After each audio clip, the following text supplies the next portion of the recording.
Welcome to r/Malicious Compliance, where we share stories of people conforming to the letter, but not the spirit of request. Thank you, friends, for subscribing to the channel and for so many likes. The first story. Manager demands I get a doctor's note or I'm fired, so the doctor signs me off sick for 2 weeks instead of 2 days to teach him a lesson. The second story. Chiefs created a bad route to survey the territory for protection, and I follow these rules. The third story. Man complained because the workers did not give him the same seats on the plane. As a result, he did not get into first class of the plane. Today's first story is: Manager forces me to get a doctor's note despite it being illegal to do so.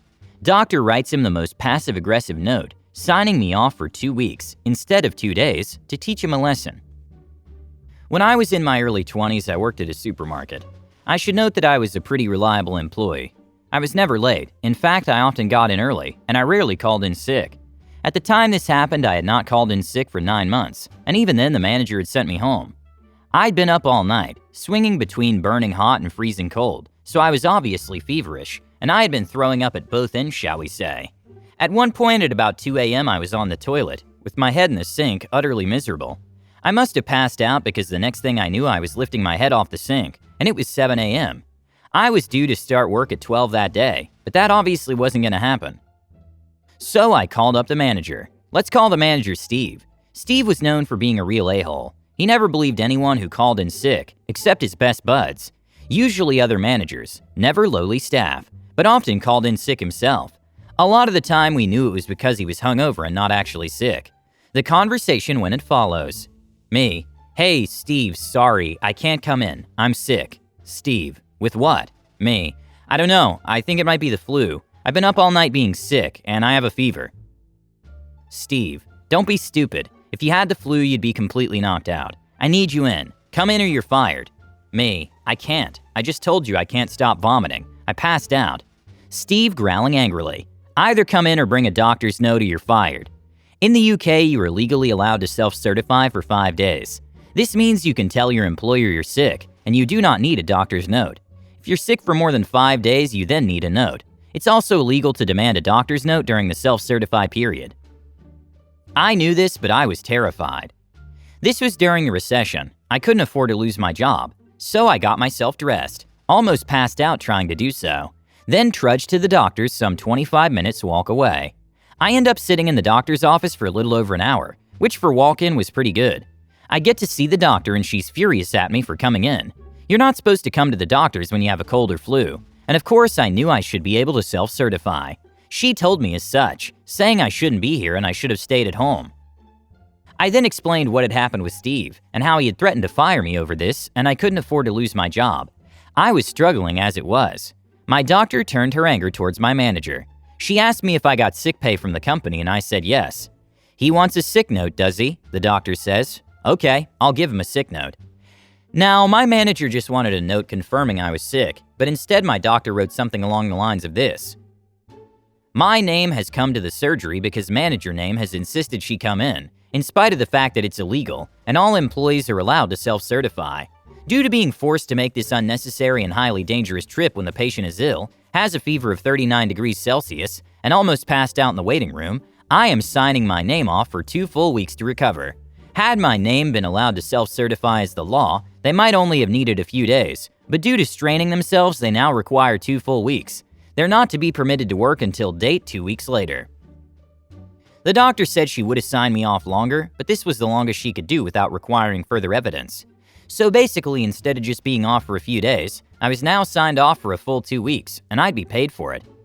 I went to my place of work, at which point one of the duty managers saw me and asked me what the heck I was doing here. Go home. I was obviously very unwell. I explained what happened. They agreed to help me downstairs to Steve's office and went in with me. I handed Steve the note. He looked worried and tried to say, "I wasn't being serious about firing you."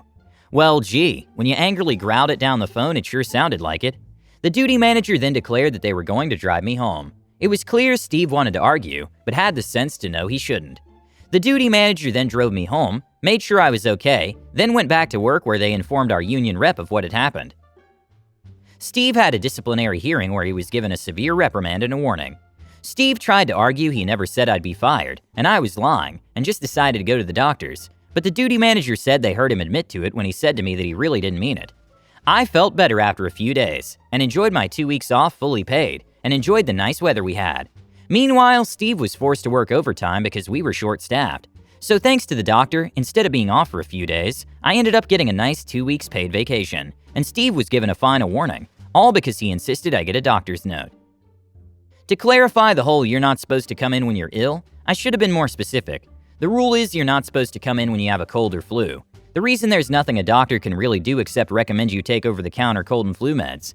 So it's recommended that you do not come in if you have a cold or flu, and instead take meds at home or pick some stuff up at the pharmacy instead of risking infecting those waiting in the surgery. The next story is, double my workload? Fine. So this company was a bit different from what I was expecting as far as security goes. You know the stereotype, everyone's 40 pounds overweight and all they do is the occasional walk around a building before going to a guard shack and sitting around all night. That's not what this company was completely about though. The company primarily did patrols for various clients and made stops at designated areas. We also answered alarm calls on top of that. Now, this company did have a few stationary sites that I worked from time to time, but I was primarily a patrolman, which I didn't mind. Now, the events. My overlords at this company were a charming couple. The owner was a lifelong policeman who took a chance after being denied a promotion and started this company in the 70s while his wife handled the business side. Both were nice enough, but listening to reason was another story. New accounts were regularly added to our routes, sometimes with little or no notice, and we were expected to adapt. Adapting to the changes was usually not a problem, until they became a problem, that is. On one of our overnight routes, the overlords updated an existing account. The owners of the account wanted more weekend coverage due to the issues with disgruntled staff, and had asked for 3 more stops at their sites on Fridays and Saturdays. Normally not a problem until you take geography and basic timekeeping into account. Now, for those unfamiliar with the lay of the Kelso-Longview area, there's a bridge that separates Longview, Washington from Rainier, Oregon. We had a handful of accounts across the river separating the 2 states, which was normally no problem. The problem started with one of the larger sites wanting 3 more stops, and you had to wait till roughly 1 a.m. to hit the stops. This stop alone took about 15 minutes, since you had to unlock one of the main gates to enter, drive around to make sure there are no open doors, lock the gate, rinse and repeat. Our shifts ended at 5:30 a.m., and we still had over 100 stops and on a regular night drove around 100 miles, give or take. So I wasn't the first to try and conquer this. That honor went to another patrolman in our company. This guy tended to be on the overlord's crap list most days for his attitude, but he was a solid worker. He definitely bit off more than he could chew with how this route was redone. He attempted to try the route using his normal methods, but ended up going 2 hours over. He was, of course, reprimanded for not being able to complete the shift on time. The next time he had this route, he decided to cut his lunch hour in half and barely made it on time. He then got reprimanded a second time for not using his lunch as intended. He was fed up at this point and told the overlords he was refusing to do this route on Fridays and Saturdays anymore, as he rightfully thought it was ridiculous. Now comes my turn. I took a look at the sheet and started formulating a plan in my head for how to best tackle this route. After a few minutes, I think I was able to come up with a possible solution. I end up doing the first half of my shift, cramming all my normal stops into the first 5 hours, taking my lunch around 1 a.m., then taking care of my extra stops in the last half, usually finishing up around 5:15 a.m. Of course, this meant I didn't have time to wash my truck at the end of the shift, but the bottom line was held up and the route was finished. I did this routine for about 4 weeks when I was finally talked to by my immediate supervisor. Apparently, the overlords finally saw what I was up to and weren't too happy. My supervisor tried threatening me with a write-up, but I didn't back down and told him I'd keep doing it that way, since there was no other way to do the shift. He dropped the issue and went on his way. After that, the overlords tried having someone they trusted do the route, and he ended up being late as the first patrolman.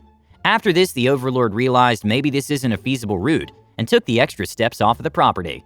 They weren't happy for a bit, but they calmed down after a while.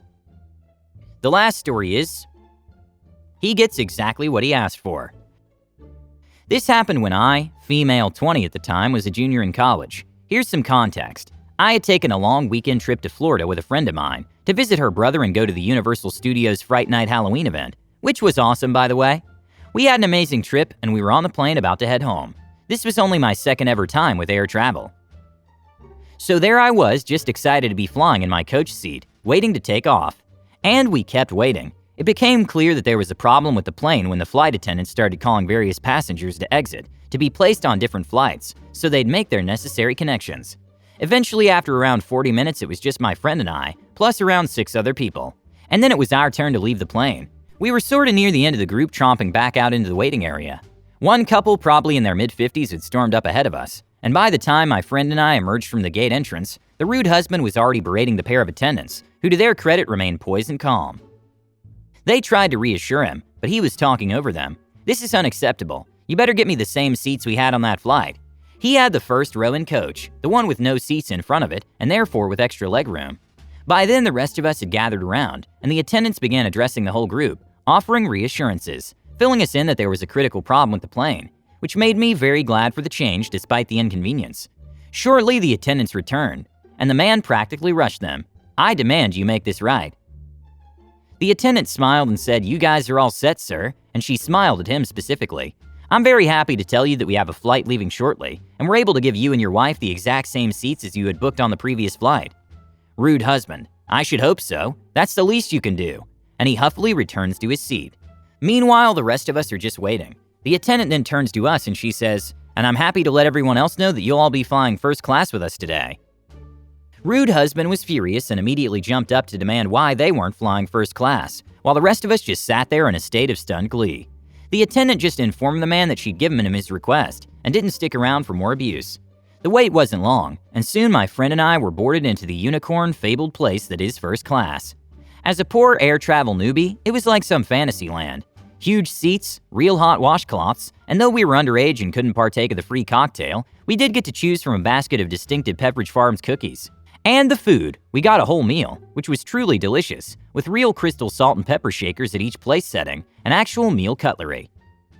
Meanwhile, rude husband is irate. My friend and I were in the last row of first class, which only had around 8 seats, and we could hear him heaping abuse on the coach attendants, going off on how those kids don't deserve first class, and how they should have gotten them. They're older. They should be respected, not some kids. Someone else who was in first, not from our original plane, caught on and was quite tickled with the man's ire. Then the best part of all happened. The flight attendant in our section overheard rude husband's tirade, with language specifically directed at my friend and me. Who do those kids think they are? As unworthy of the honor he should have been granted. The attendant shook his head and addressed me and my friend. "I'm sorry about that. Let me take care of this for you." And he closed the curtain to the coach cabin. Rude husband realized what was happening, which makes it even better. I got one last look at his red irate face before he was gone forever. It was glorious. Thanks so much for watching. Don't forget to subscribe if you want to see more stories like this.